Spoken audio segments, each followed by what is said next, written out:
Good morning and welcome to Spotlight, brought to you by the Georgetown, South Carolina NAACP branch number 5520. We got a lot to talk to you about upcoming meetings and happenings in the city because you need to get educated, motivated, and activated regarding your city and county and state and federal politics, government. And we're going to talk about some of that today and some implications from a recent visitor to South Carolina. We'll see you in a moment.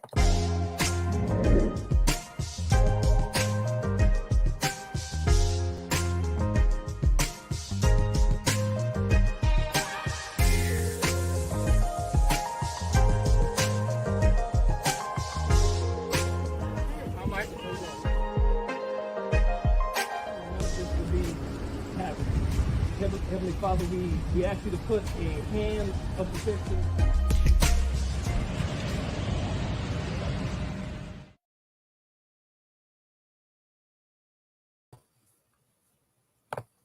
Welcome back, folks. I'm Marilyn Hemingway, Second Vice President of Georgetown NAACP number 5520. And let me bring on my co-host to join us, Mr. Deontay Winchester, First Vice President of Georgetown NAACP. Good morning, Deontay. Good morning, Miss Marilyn. How you doing?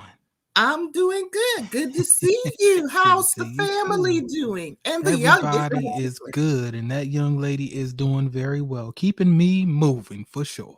Good. That's what I heard they're supposed to keep you young, but I'll leave that to you to tell me. You can get some of that youth whenever you want it. All right, now, Auntie Marilyn got to babysit sometime. That'll be fine. All right, then let's bring in our other co-host, Miss Ebony Hughes, Third Vice President and Chair of our Education Committee. Ebony, how are you? Good morning, everyone. Doing well. I'm glad to be on. I'm actually traveling today, and so here I am on a picture. Very good. And thank you for joining us, Ebony. So she's here, y'all. She sounds good. She is traveling, so we're not going to ask her to turn her video on because we want her to travel safely. But let's dive into what's coming up, the important meetings that folks need to know about. And then let's get into a couple of topics here that folks need, because we had a particular visitor, for some people not welcomed into South Carolina, but a lot of implications. But let's start with what's coming up. And y'all mark this down, and I will throughout our show, we'll run the scroll at the bottom of the screen. But we have coming up on this Monday and Tuesday a public meeting because they want some input regarding Hasty Point Plantation, which is located in Plantersville, South Carolina. And why is this important for the African American and Gullah Geechee community? Because it's next to the Waccamaw Wildlife Refuge, but they want to include the community in this effort. And you know something, it's more than what they want. They must include the Gullah Geechee community, because without our enslaved ancestors, what we see now happening along the coast would not be happening. So any thoughts, Ebony? Ebony, you did catch a meeting earlier. Any encouragement for people to join?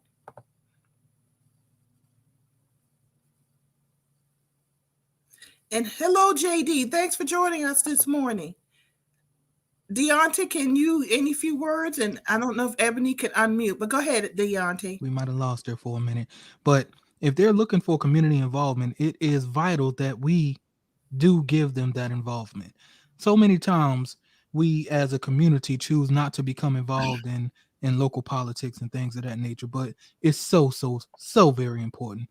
I urge everyone who can and will, please attend all these meetings and become involved as much as you can. Thank you, Deontay. And it is important. I'm glad you brought that up, because it's more than just voting. We have to be engaged as citizens. We need to attend meetings to get educated, informed about the issues, about what's going on in our community, or we will be left behind. And that is no longer acceptable, folks, that we are going to be left behind.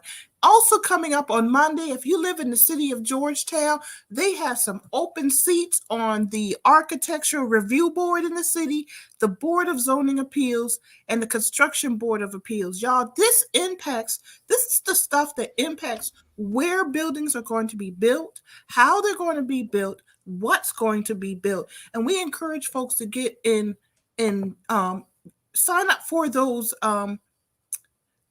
committees by this Monday. You could do it Monday at the latest. And I'm gonna get up to the screen here, Deontay, and bring it up so folks can see it. There you go. And we have everything we talk about, y'all. It's on our page.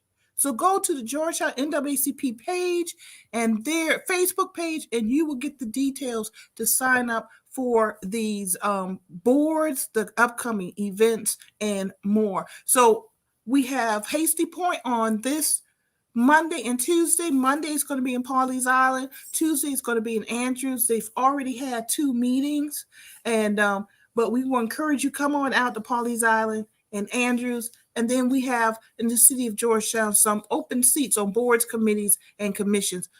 Y'all go apply. If you don't apply, you've already told yourself no. If you do apply, force the staff and people who work for us to do what they're supposed to do, put the work in. Deontay, what else do we have coming up also? City of Georgetown City Council meeting on the 16th, Thursday the 16th at 5:30. Get there before 5:30 to sign up for public comments. If you have something to say, you have to sign up before 5:30 and raise your voice, even if it shakes. So this Thursday at 5:30, the City of Georgetown council meeting is happening.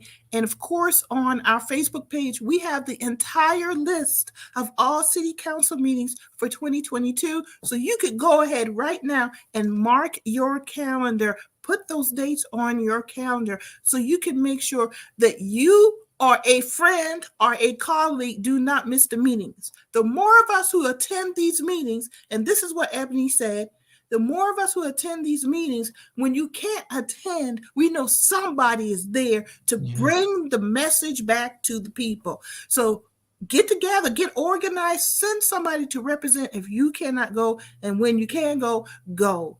It is so and much. Also, do not forget, members of Georgetown branch number 5520, our executive committee meeting has changed from this Thursday to this Tuesday at 8 p.m. Again, only executive committee. The regular branch meeting will continue to be Thursday at 7, but executive committee meeting will be this upcoming Tuesday, 8 p.m.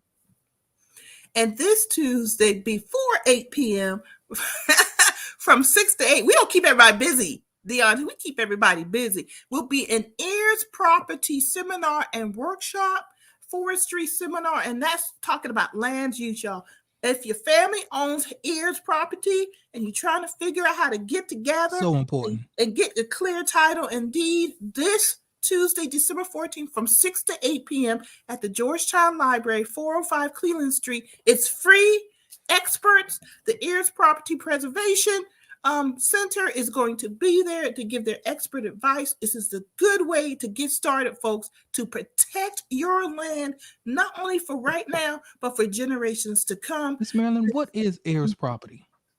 Heirs, good question, Deontay. Heirs Property is when someone dies in your family and they do not leave a will and they own the land, but because they don't leave a will, it by state law, the most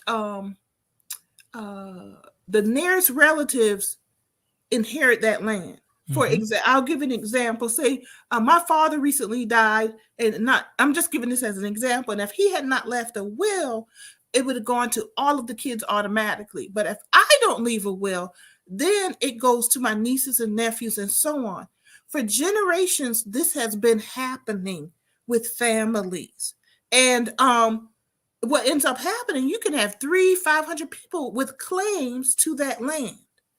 What has happened over generations that developers have come in and by hook or by crook and legitimate means, they've gotten their hands on Black property especially along the coast, and they basically could force the family off and they develop that land. We need to stop that, because when you own land, you own wealth.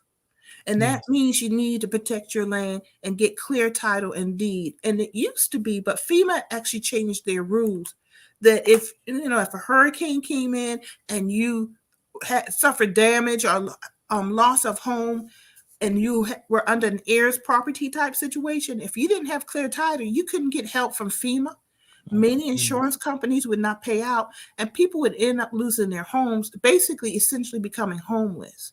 And that's a deep issue within our community. We don't think about the homeless problem in Georgetown, for example, because many times our families will take us in, but you're still homeless. You just bunk it up with your family, and that happens a lot because somebody has lost their home due to heirs property situation. And we want everybody to have a roof over their head. And this is just one more step in making that happen. Deonta, anything else you could think of about what we've been, any upcoming events? I think that's it. But I will say, though, as far as heirs property, our ancestors worked so hard for that land to accumulate all of that wealth. So let's protect it. Let's make sure that no one is able to come in and pick it up for pennies on the dollar. Protect what's yours. This meeting and this education is so important. Please come, listen, and do what you can to protect that property. Very good point, Deontay. Thank you for saying that. I think a lot of people realize that after the Civil War, between the Civil War and the early 1900s, Black people owned like 15 million acres of land. Yeah. But we've lost it because of heirs property, but also for other reasons. That the Pawleys Island is a perfect example. Yeah, Pawleys Island, the Waccamaw Neck, what they call it now, is a perfect example. Charleston is a perfect example. Hilton Head is a perfect example. And at some point, we got to get better organized. And there are communities just like Georgetown under a great deal of pressure from overdevelopment, gentrification. And one of the reasons we can either slow it down or stop it is make sure you take care of your heirs property situation and get clear title and deed. And I don't want to beat up on my people. This is not beating up on my people, because I understand a lot of reasons why people lost land.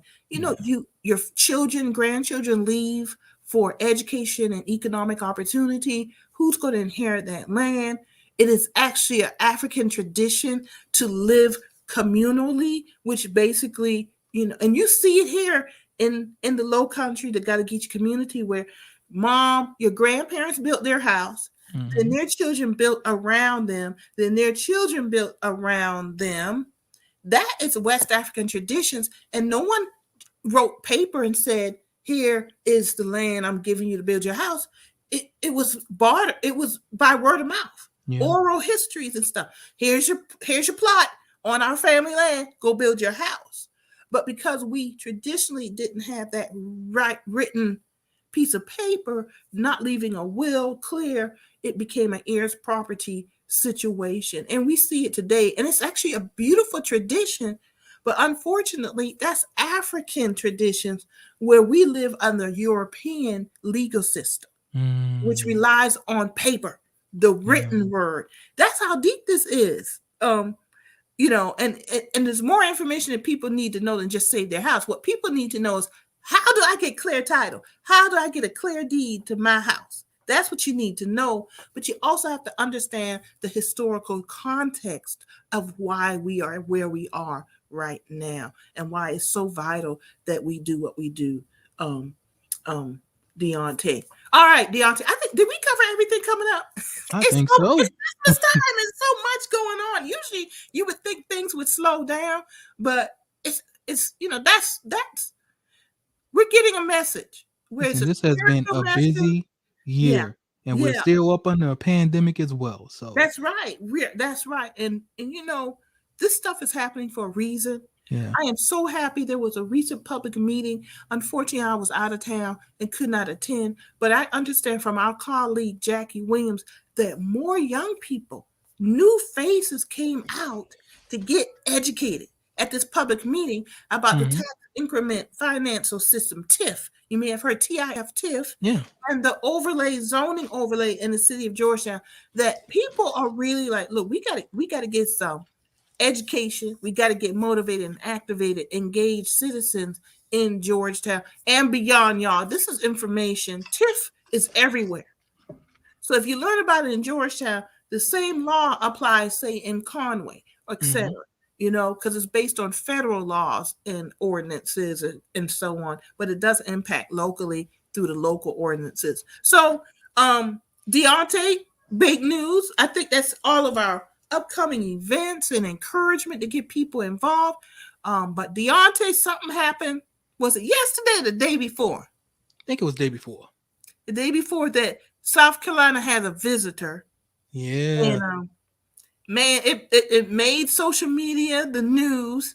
And if those of you who do not know, the Kyle Rittenhouse was in South Carolina visiting with the Attorney General Alan Wilson. And in particular, they went to lunch at Maurice Bessinger's barbecue.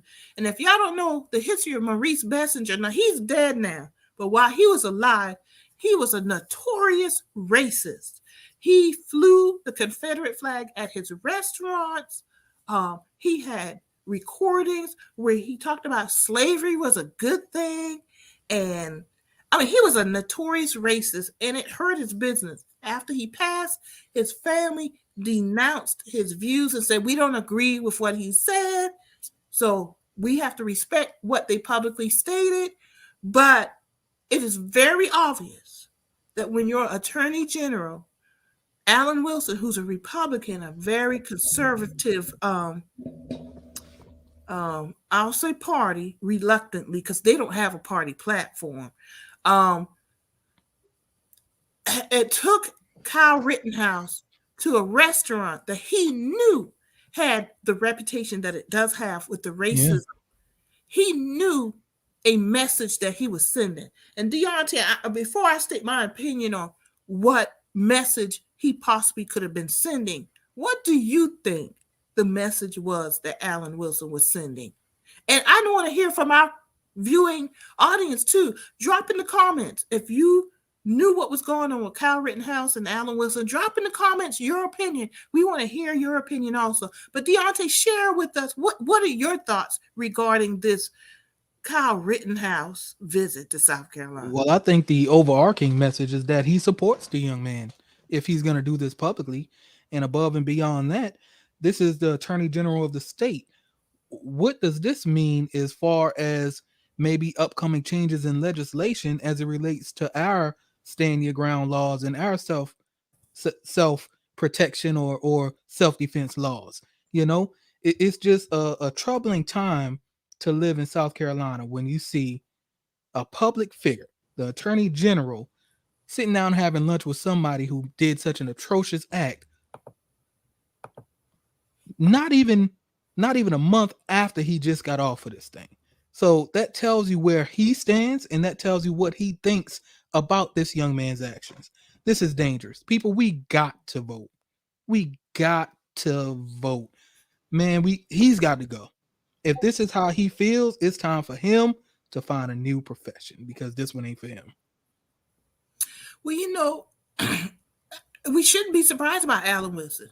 And his father is Representative Joe Wilson. For those of you who don't know, he represents Congressional District number 2 in South Carolina. Joe Wilson was the one who was known for shouting out at Barack Obama, and he was censored for it too. I didn't know Joe Wilson was his father. Yeah, he's the one that stood up during this State of the Union speech, Barack Obama's first State of the Union speech, and said, "You lie." And ever since then, the decorum of our Congress has been just decreasing. The disrespect between colleagues, but that's part of it. That was another layer added to just disrespect the office that these people sit in. We should not be surprised that his son, who is Attorney General, would invite Kyle Rittenhouse to South Carolina, because he's sending a message. And what part of the message is, we are now an open carry state. Yeah. Kyle Rittenhouse got off because they want to send a message to other young white men who are racist that it's okay to take up arms and kill people over property, and when those people are supporting Black Lives Matter.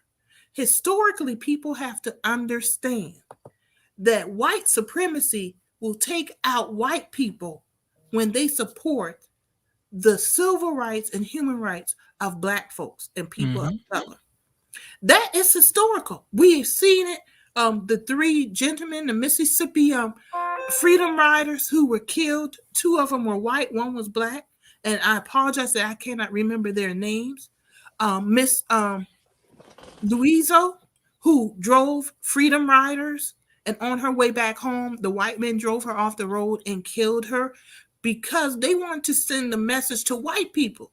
Do not step out of your place and support Black people and people of color. Yeah. And this Kyle Rittenhouse trial is just another layer, historical layer of sending that message. So when I hear people say, oh, it wasn't racist that he was let off, it wasn't about Black Lives Matter, it most certainly was about Black Lives Matter. It was about sending 2 messages. White people do not support Black Lives Matter, and 2, don't support Black Lives Matter. That was, and 3, unfortunately, it will encourage other young white males to go out and shoot people. And we will see that. We have already seen that happen with in Michigan with the Oxford High School situation, when the young man went and shot dead what I believe now 5 classmates. He shot up a school. And the majority of these school shooters, these mass shooters, are white males. Deontay, you work with youth. What are your thoughts? I don't even know where to start. We just got to do better as a society, and especially as a community, at identifying when these young people have these issues. And when we identify it, we must get them the proper help. Point blank, period. No more excuses. No more, well, this was going on with him, that was going on. No. There's always warning signs. So when we recognize these signs, let's get these people the right help so that there's no more of these situations, because, oh my goodness, one more is too many. And let me just say it like this. I don't support violence. I don't condone violence, but I do support individuals who can and are willing to get a concealed weapons permit, doing what they can to protect themselves and their families. We live in dangerous times right now. So if we live in an open carry state, it is incumbent upon all of us to make sure that we have what is necessary to protect ourselves if somebody else is going to try to harm us.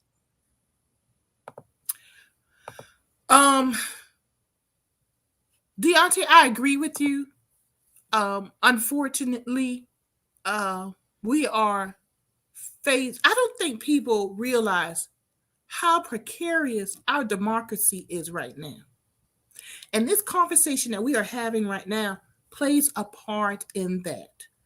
I would not be surprised if we have a civil war. And in a way, we're going through it now with this encouragement. And Kyle, make no mistake, Kyle Rittenhouse, found not guilty, was sending a message to white males who are just angry and full of racism to pick up arms and go shoot people, in particular those who agree with Black Lives Matter. And let me tell you, it is immoral. It is highly immoral to say, I took up my arms illegally, crossed state lines, driven by my mother to go protect property. If you value a building, property, more than human life, you have no morals. You can rebuild a property. You could rebuild a building because all of them have insurance. But you cannot rebuild a life. You cannot bring back a life because dead is dead. And you hear this string, and I'm just going to say it. Y'all could be mad at me if you want to, but you hear this string, and too many within the white population talking about, well, they have a right to protect property. You know, don't burn down houses. Don't burn down buildings. It's going to be hard to rebuild. What you're saying is we value buildings more than we value lives. Mm-hmm. We would rather invest in building than invest in human beings. And we got to be real about this. If you are in business, you have insurance. Rebuild. You know, we should never put property before human beings. Yes. And if you don't think this is a historical legacy, they valued plantations more than they valued the human beings that created the wealth of this nation that people still benefit from. Yeah. This is not a one-off. This is not an island of itself of what Kyle Rittenhouse did. This is a continuation of white supremacy, systemic racism. And we continually cover it up. And I say we, white folks, continuously cover it up because they don't want to deal with it. But more importantly, it's because they benefit from it. And you talk about. Go ahead. Go ahead, Ms. Marlon. You talked about the overarching message that him getting off was sending a message to not support Black Lives Matter. If you are on the side of the fence that it's not about a message, it's about the letter of the law, and they were just doing what is right by the law. If that's the case, why did he get off on the weapons charge as well? The young man wasn't old enough to have the weapon in the first place. So why did the judge decide to drop that charge when it's obvious he was guilty of it? It's got to be about the message. Ain't no other way around it. Mm-hmm. Mm-hmm. Mm-hmm. And let me take it to the next step, the next level of white supremacy and systemic racism. I was not surprised that the 3 gentlemen with the Ahmaud Arbery place were found not guilty. I think the jurors, and no one knows who they are, they haven't spoken out publicly, they made the right decisions. I think on an individual level, they found it in their hearts to find those men guilty. They looked at the evidence and they found him guilty. However, there also was a message sent from this institution, our justice system, that we're willing to throw these middle-aged redneck men away so we can say to you, see, look, we're not racist. The system works. Yeah. And the system does work. Because on the other hand, we'll give you something. That's the Ahmaud Arbery case. But on the other hand, we'll take something away from you. That's the Kyle Rittenhouse case to ensure that the system stays in place. Kyle Rittenhouse found not guilty was a call to arms for angry white young males. Ahmaud Arbery, the guilty, was a message to say we're willing to throw these older white men who've lived their lives, and they ain't the richest white people, so we're willing to throw them away to sustain the system. Because I can guarantee that a lot of people said, and I know because I read it, the system worked. Look, they were found guilty. And you know, the Americans are notorious for getting very comfortable. We're especially white folks. You know, I know y'all mad at me, man. I keep saying them white folks. It's not all white folks. I know we ally. So I always got to say the disclaimer, Deon, because you know some people, man, we're talking about all white folks. No, I'm talking about the racist white folks. The active racists and the passive racists.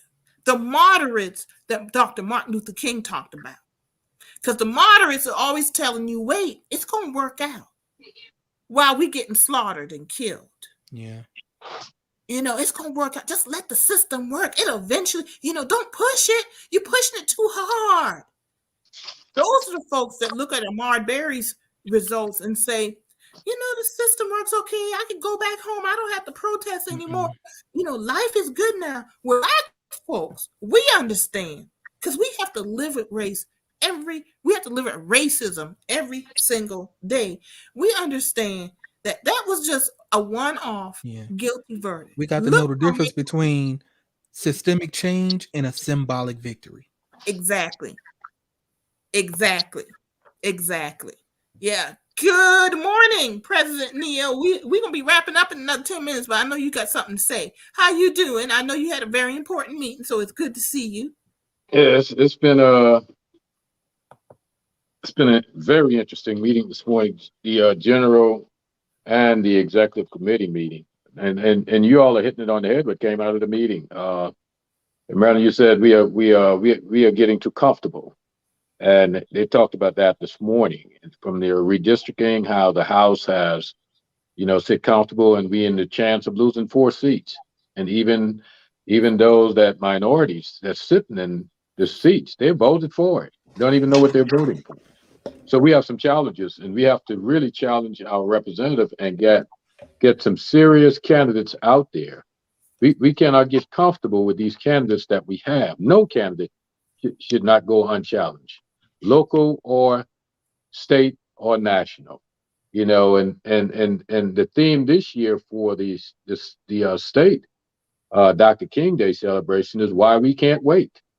I presented it at the committee the other night, and they thought it was a theme that was really fitting for the time. And there's a theme that's fitting for the time because we talk about it a lot. And I always think about the theme that Ebony came with. We are made for more. So it puts us in a position to move forward and quit getting lagged, because we have to get uncomfortable to do things. And we have to also be undignified about doing it. The churches, everyone. It's now time you have to get your boots back on the ground. I sat at the meeting the other night with the overlay zone meeting with AFL-CIO. It was very interesting, and I was very proud of our youth, especially the young lady Shakima Smalls and Najee. Man, they really speak power with intelligence to someone that was sitting there, one of the new councilmen, Agner, that really, they felt as though he looked at them as they were meaningless. They have no meaning behind what they said, but they corrected that very quick and made sure he understands that they will respect them when they're making comments and don't overtalk them and don't overlook them. They really addressed them well. So that's the youth that we are pushing forward now. Not youth, but young people. And that young adult unit that's going to have to live with this mess that we are dealing with right now in the redistricting. Because 10 years, some of us might not even be here. I'm 62 years old, so I'm not promised. No one is, but I'm in that age group. So they have to get involved. So what we're doing, the NAACP, we're asking every executive committee member to bring in an adult, Deontay's age or under. You know what I'm saying? Bringing that young adult with all that power and knowledge and understanding, because they're in Georgetown, and we are reaching out to them. And everyone that I spoke with agreed. And they already gave me a name and stuff. And just membership, pay for their membership. Don't even wait on them to pay for it. Get them involved. Then we can move on from there. Because that's just a small Christmas gift. We want to do this before the 31st of December. We want 24 young adults before the 31st of December. That's what we're pushing for. Just in case you didn't hear it yet, Marilyn, you heard it at the executive meeting on Tuesday, Deontay. You hear it again then, but you can get an early start now, because we are pushing for that young adult. We're pushing them up front like we do everything else, and we're going to push them. And the noise have to go away. We have to come with substance, intelligence, and make sure that they understand that they works for us. We have some people that got elected to that city council, and they pose themselves as kings more than servants. Not to address that the other night at the meeting. They're not kings, they're servants. So they need to act that way. Talking down to people and stuff of that nature. And when you bring in capitalists and realtors I don't have nothing against them for their personal life, but you don't bring them in to design a process for your city to move forward, and they not benefit. They came in to benefit personally. So we have to be careful with that, because that's where gentrification starts. When they start talking about taxes and larger buildings and all that other stuff, that's fine, but that needs to be identified in the overlay plan, what areas those higher taxes are going with those buildings. And we have to make sure we protect those other areas with ordinances and, stuff of that nature in these homes. These zoning and these committees that they sit on in the city, I know that some are still open up until Monday. We need to identify people to put them in those positions to make sure that they're there so they'll get the understanding of what's going on with their community. You can't sit on the outside. You have to get on the inside and work. So, and that's most of what I have to say, Marilyn. But we have to fight, because we are made for more, and that's why we can't wait. That's the direction we headed into 2021. We're going to have a powerful, powerful move in 2021, and our project is local leaders have to be held accountable. All of them, school district, county council, city council. You name it, they must be held accountable. Superintendents, whoever, county councilmen, county councilwomen, it don't matter. They must be held accountable. And that's not in a mean way. We have to make sure what we put them there for, they are doing that. And quit talking about stuff and do it. Because some of the decisions that's being made now, Marilyn, it's being made from a thoughtless position. Thoughtless. When you could take over $4 million of funding and just split it between 4, because that was the easy thing to do. You see what I'm saying? We need to put money where the needs are first. Needs are. And you're talking about monies that was Recovery Act monies. You see what I'm saying? Recovery Act money. Just split it into 4. Everybody don't need recovery. So why are we splitting it into 4? It was thoughtless. And it tells you that we have to put people in these positions that could think beyond the easy way to do things. They have to get into the midnight hours. If they're working their jobs, get off the city council and the county council. Go do your job. But put people there that could do the work. They're getting stipends and they're looking at that as salaries, I guess. But that's what we have to do. And we have to call them out. Black, white, indifferent, it don't matter. Wherever the money is, we have to go after and call those folks out. That's our game plan for 2021. Thank you, Marilyn. Thank you. One thing I do want to say, and I understand what you were saying, I think you give the state elected officials too much credit. The 4 who voted for the redistricting, that they didn't know what they were doing. They knew exactly what they were doing. What they put ahead is they forget that the seat is not theirs. The seat belongs to the people. There you go. But they vote like it's their seat. That ain't their seat. It's the people's seat. And the people have the right. That's what we're fighting for. The people have the right to determine who will sit in that seat and represent them. And too many of our elected officials, as you were saying, Marvin, whether it's local, state, federal, have forgotten that you serve the people. You are a public servant, and we take them out, take them all out. Yeah, you saw that recently in the city of Georgetown.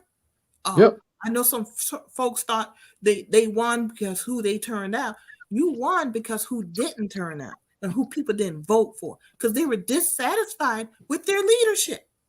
And what they're finding out now is when you go into these public meetings or these public spaces and you walk in like, your stuff don't stink, they're finding out that people are getting educated.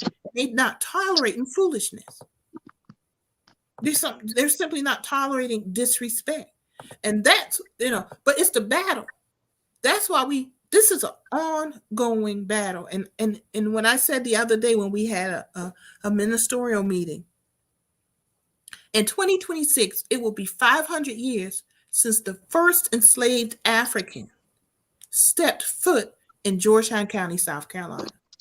It took 500 years to get where we are right now today. I hope it ain't going to take another 500 years to clean this mess up, but it is going to be longer than our lifetime. But you got to start now to make the systemic change that Deontay talked about.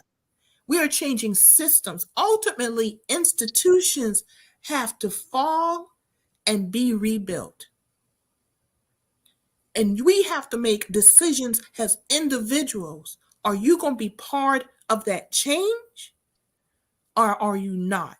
And what do we mean by an individual? You have to understand that it's going to take sacrifice. A sacrifice of time, a sacrifice of probably funds, and a sacrifice of maybe friends or people you admire. Because once you make that decision as an individual that you are going to effect change, you're going to lose friends. You're going to lose people that you thought admired you or you admired them. But the freedom in that decision is what we want to have for the entire community.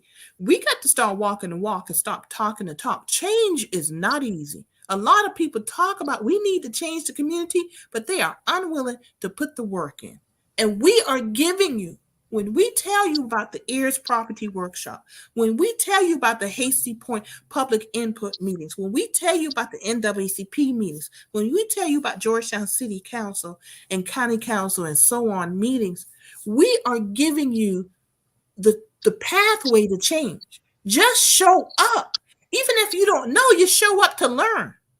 And then once you learn, you speak out. But you got to take that first step. It is, if you want change, it is no longer acceptable that you just talk the talk. You better come walk the walk. Go ahead, Deontay. I see you moving. I feel the vibe from you. Nah, you have me over here saying amen. You speaking to the facts. You putting it on them. Yeah, because we get tired. People need to realize, y'all see us on Spotlight, y'all see us doing stuff in the newspaper every once in a while, or we're out there. But each of us sitting here today, and others who can't be here with us today, Ebony, Jackie, there are others, Steve, Mary Ann, Joan DeRay, have made a conscious decision to put the work in. And we get hits from it. Yeah. We get hits from outside the community. We get hits from inside the community. This is no joke. So I'm not going to lie to people that this ain't easy street. But it's one of the best things I've ever done in my life when I said I was going to speak out and fight for change. And I've never looked back. That's as an individual. I know once I made that change, I impact somebody. The same with Deontay and Marvin, and I apologize, I'm speaking for them, but I see them because you are going to attract like-minded people. But we need more people in the fight. We need more people in the fight because Lord knows we get tired. But Merle, yeah, just imagine if you would take the fight so personal, where you start demonizing people and those that's fighting. That's no longer a fight. Okay? That's hell. We have to make sure that we understand when people, especially on Facebook and stuff, I guess they say they beat me up on Facebook, but people could only identify themselves by what they write and what they put out. They could never identify you because of so many things that comes out. I mean, it's just so false in makeup. When I see stuff like that, it makes me start digging even harder because there's something else going on mentally. We have helpful people like that. We have Deontay and we got counselors and stuff that could speak with them about their conditions. But that stuff is mute to me. We have to make sure that we are fighting for the purpose. Civil, social justice. We're not a social club. And institutional racism and this stuff that we are dealing with, that's what we need to fight at. If individual groups have a fight that's focusing on democracy and moving this city and county forward, go for it.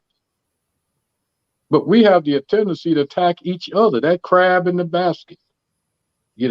They look at the individual instead of what the organization is doing.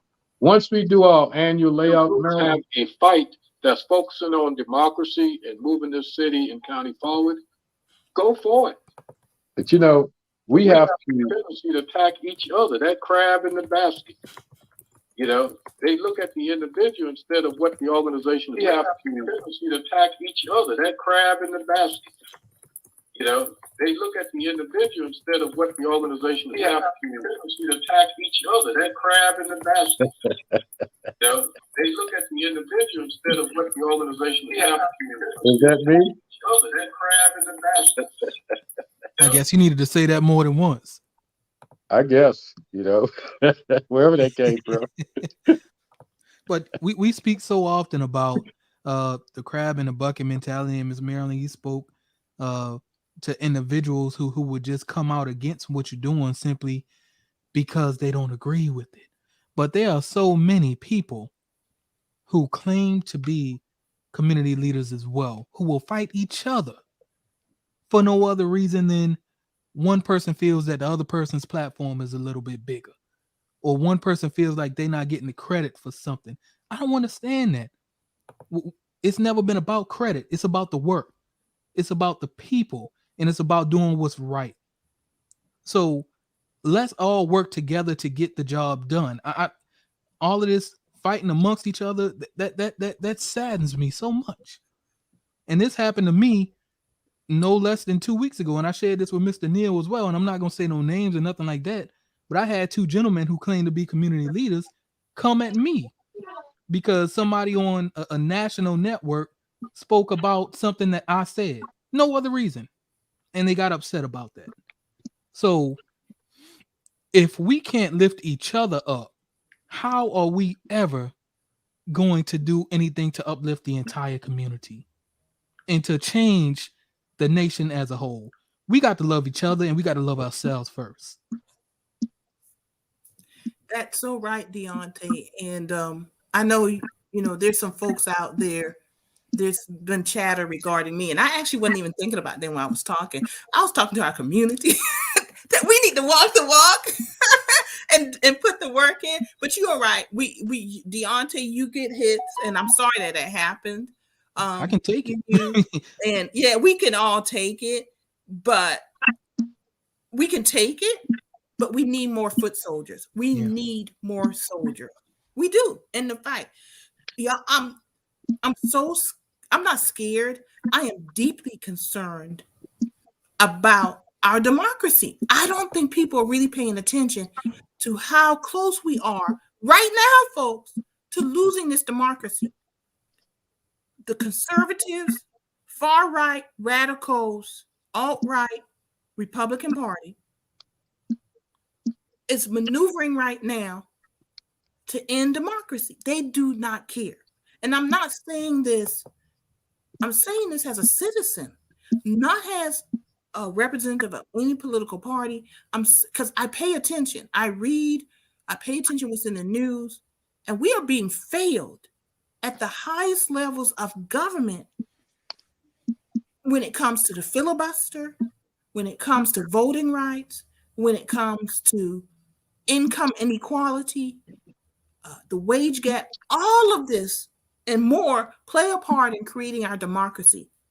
And we have to fight for it. We do. It has never come easy, it's in particular for the Black community.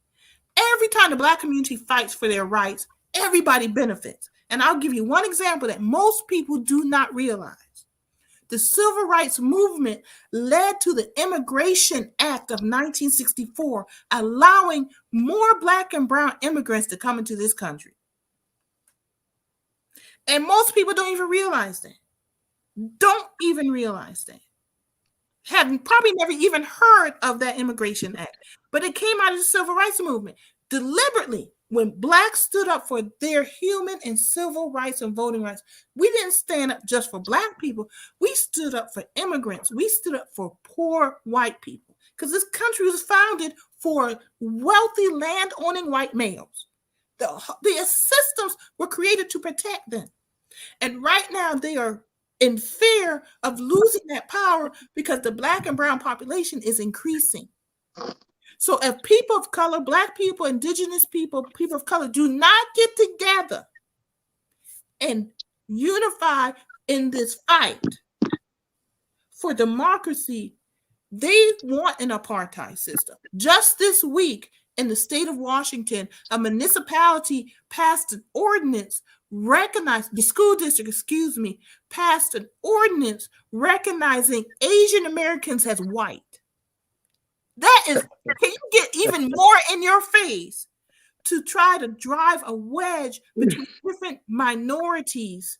And that's American tradition too, y'all, because Italians, the Irish were not considered white until they assimilated, because let's be honest, racism means you want to be comfortable. So you're going to affiliate yourself with that white standard, because let's be honest, being white, it's comfortable. They're blatant now. Now, I give credit the Asian Americans, those that I saw posting on TikTok, because I'm on TikTok now, can y'all believe that? So the algorithm gives me very liberal type information or opinions, that the Asian Americans are like, we're not playing this game, you know?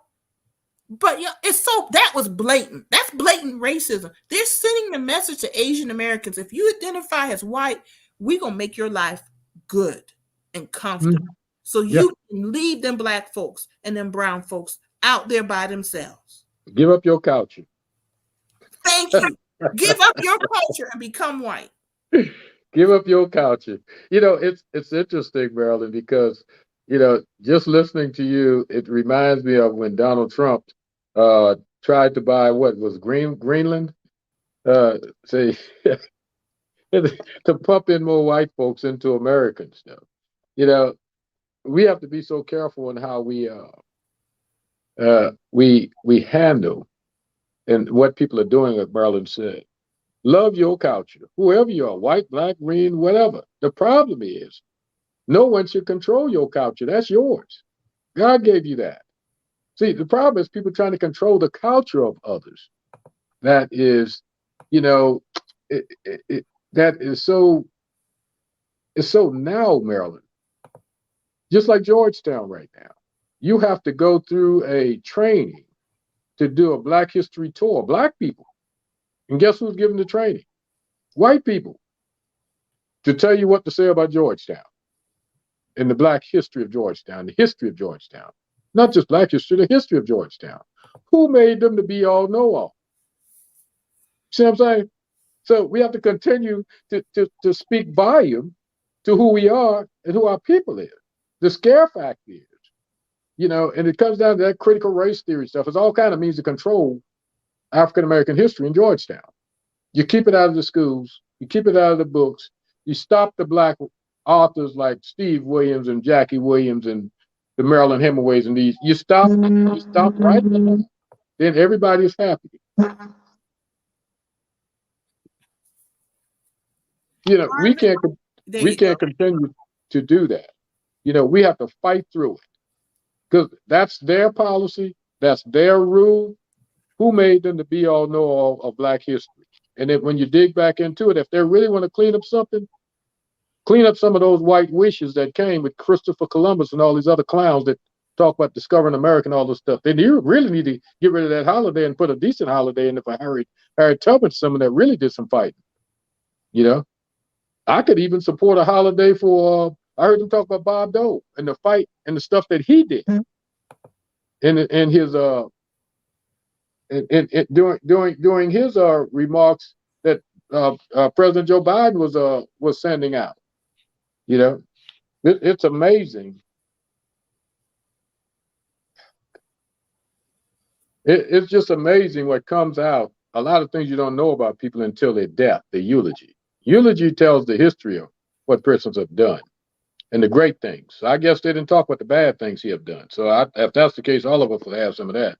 But I know one thing, he was pushing for that voting rights bill and stuff of that nature. So that tells a story about it. And he was a Republican, but he was about equal rights for all and for rights for people to vote.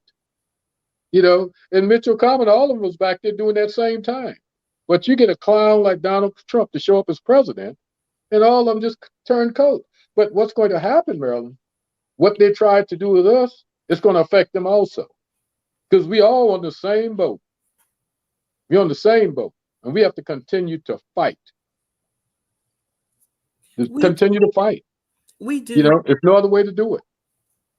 JD, thank you for this scripture. It's so timely and it's so right. And unfortunately, y'all, I just heard from a family member I gotta go check on. So I'm gonna have to go. We're gonna have to wrap up. Yeah.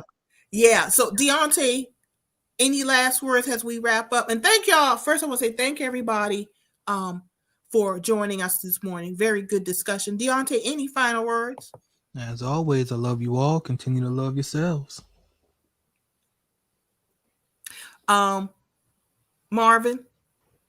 Just keep the Spain family in prayer, you know, and we continue to reach out to them and do whatever you have to do to lift them up and stuff, because, you know, that was a tragic. I lost a family member the other day. I have to go to Connecticut next week, Wednesday, you know, so, you know, I understand that. You know, that was just this the same thing. No sickness, no nothing, just aneurysm, and she's gone, you know. Stalin family member. JD knows her and stuff.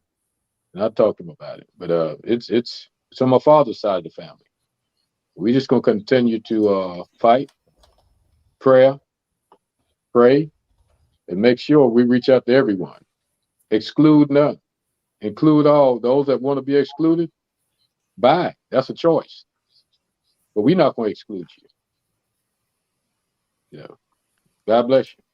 Very true. Thank you, everybody, for joining us. I do want to say Asians, there are countries that are majority Asian, but there is not an Asian country. I put that comment up, and you know, we have to understand how we are all brothers and sisters, y'all, and working together. We do not want wedges to be drawn between us, and we have to be very careful in what we say. And I'm just pushing back on that just a little bit. I love everybody. I even love the person who put that comment up, because I know they mean no harm, and we do have to put the work in our community. We do have to put the work in and get our community straight. But we also have to join with other communities to fight white supremacy. That's the enemy. White supremacy is the enemy. Systemic racism is the enemy. And history shows when Black folks push things, we always push it when we bring others along with us. All right. We've always had allies. Thank you, everybody, for joining us today. Deontay, love you as always. I got to go get some sun today. Just found out I have vitamin D deficiency. So I'm taking supplements now, and I got to go stand out in the sun for a few 15 minutes. Man, y'all look lovely today, though, Marilyn. Y'all look so Christmassy and stuff. You know, I popped into Columbia, you know, with my niece, with my grandbaby here and stuff. She have a parade tomorrow, so I have on my red and green and stuff tomorrow. So, Deontay, y'all look great, you know. Thank you. Feeling a little festive this morning. Hey, y'all set the branch up very nicely, and y'all represent so well all the time. Thank you. Really appreciate it, Marvin. Be careful out there in your travels. You too, Deontay. Love y'all, everything. Love our audience. And we'll see you next Saturday at 11 a.m. Goodbye, everybody. Enjoy the rest of your weekend. Goodbye.